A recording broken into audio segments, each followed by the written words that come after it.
This screencast is for the database Gale Science and Context. Science and Context is available to all VSB staff and students.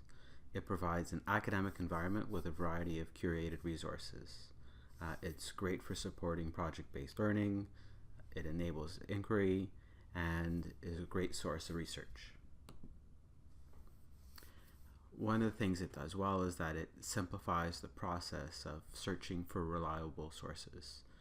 It enables students and teachers to save, organize, and share, as well as cite resources in a straightforward process.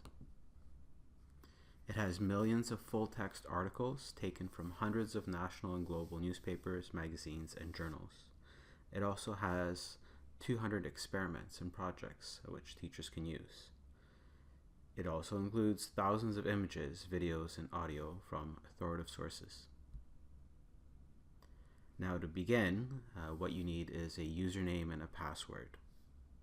Now the site that we'll begin with is the i3 website for the VSB, and it's i3.vsb.bc.ca.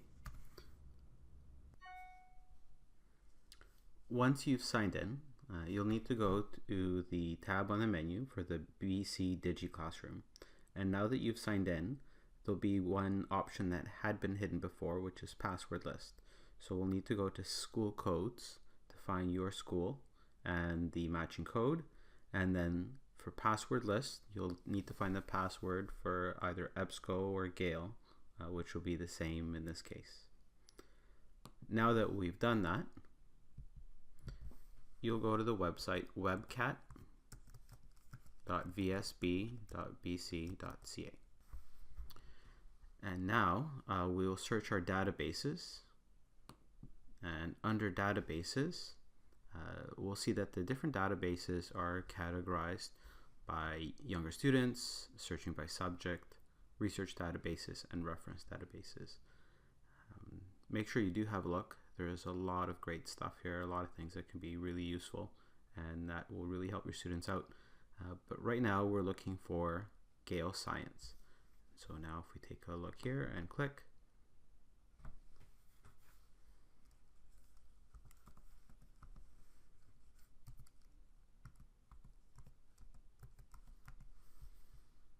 now that we're in Gale Science and Context, we can browse around a little bit. Now, speaking of browsing, what you can do is browse by topics, maps, and curriculum standards. If we look down below, it's divided up into biographies, chemistry, general science, math, engineering and tech. We have physics and astronomy, health and medicine, earth, environmental science, and biology. So it's a quicker way to get to what we want to find. What we can also just do is browse topics in general.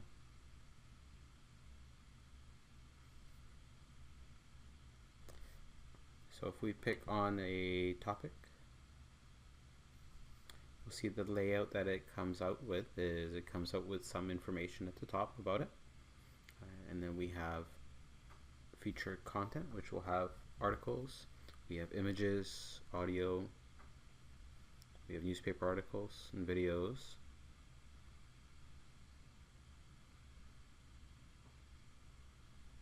And we also see a quick little summary here on the right, showing the different things that will come up. Now if I go back and let's say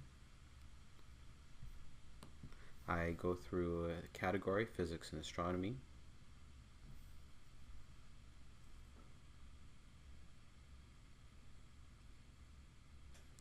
If I click on a person or a place, what you'll find is you'll have the fact box show up just to the right. And so we have the summary as before at the top, and then just below here we have a fact box where it has some of the key points regarding the person or the place.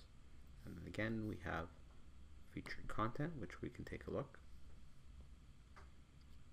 Now, one of the great things about Science and Context is that it does have reading levels, and so next to these articles, if you have journal or newspaper articles, When you come up with the list of these articles, you'll find symbols. We have the intermediate level, and so this would be early high school. We have the advanced level, which tends to be grades 11 and 12, and then we have the green circle, which I haven't shown you here, and this tends to be mid to later elementary and early high school. This really helps in terms of finding articles for your students, because when we search, if we come back here to the beginning and we search, we're actually able to do advanced searches. And among the many things we can do advanced searches, we have keywords, document types, but we can also search by reading levels here. And so I could select basic, and that will really help your students out, especially if you're teaching elementary. Or you could also be teaching ELL students. And so that will give them articles that will be a little bit closer to their reading levels. And as you can see, we can sort according to different materials, different media types, and so on.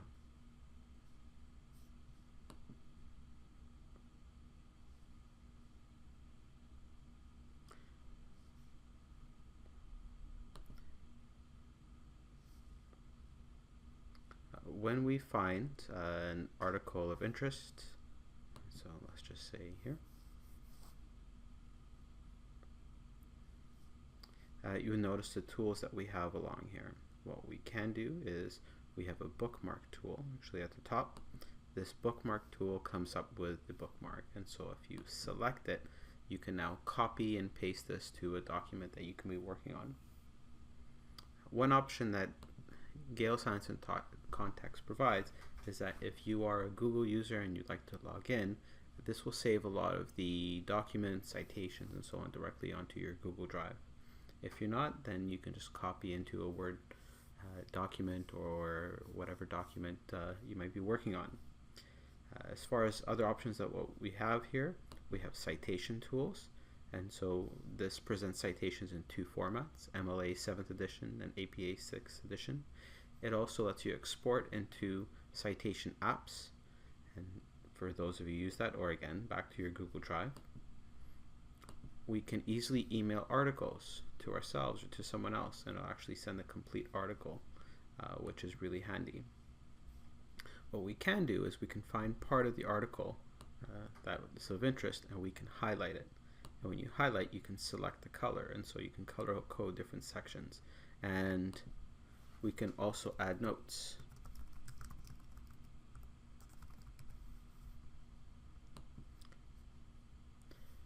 So when you're done with your article, it will be highlighted, you'll have notes, and so when you email it or you export it as a PDF, this will remain on the article itself.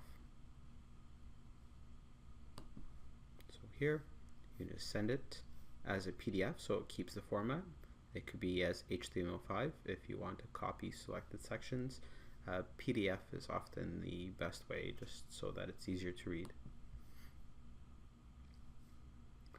Now, one thing I don't suggest you do is that you save to the My folder. It does provide that option, and it's usually problematic because we're sharing usernames and passwords throughout the district. You'll see that we have, under More, the My folder, which I've asked you to avoid. We have Search History, Dictionary, which is built in and helps students find terms. And we also have a Translate button. And so with this Translate, it enables us to change or to translate whatever article we happen to have into whatever language that we want. Now, in terms of accessibility, there's some great features about Science and Context. First of all, it often automatically reformats itself for the device we're using it on, and so it is easier to read on mobile devices than other websites. What we can also do is we can change the font size of certain articles.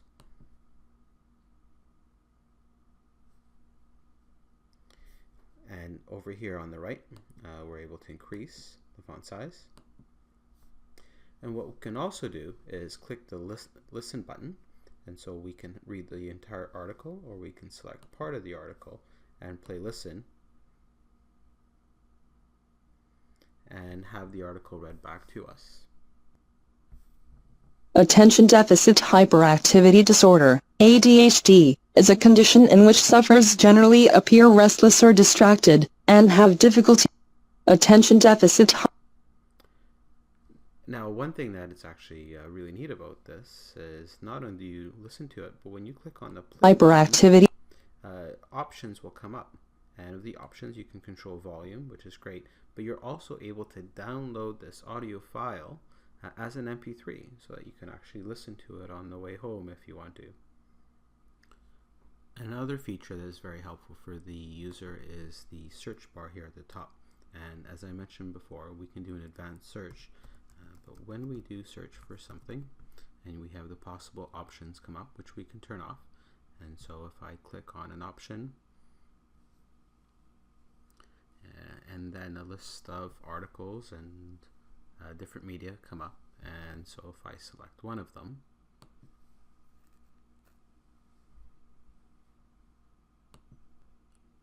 one thing that I really like is that the search term comes up now in red. And so everywhere in the articles that that come up, I'll see the search term, which in this case was neutrino, comes up highlighted in red, which makes it really easy to find and makes my life much easier. As you look through your articles, you also find that we have underlined terms, and what these are they're links to other articles. And so for more information, we can click on a link and it'll take us to more information. The last feature of Science in Context that I want to talk about is the curriculum standards. This is my favorite feature of Science in Context, because what it actually lets you do is it lets you find the IRPs for specific courses. So we see the different countries here and provincial standards, and what we can do is we can actually narrow things down and find our course and find units, and in the units we can actually find specific PLOs, and for these PLOs we can click on it and it'll take you to a list of related topics, articles, and so on. And even if the curriculum does change, there's a lot of overlap in topics, and still makes our lives a lot easier by being able to find these articles and materials a lot more quickly. Well, I hope this gives you an idea of what Science in Context is, and I hope to encourage you to try it out. It is a very useful tool. It is great for your students, and it is a great place to keep them in one place and working on it, and makes things a little easier for them in terms of organization and doing the research.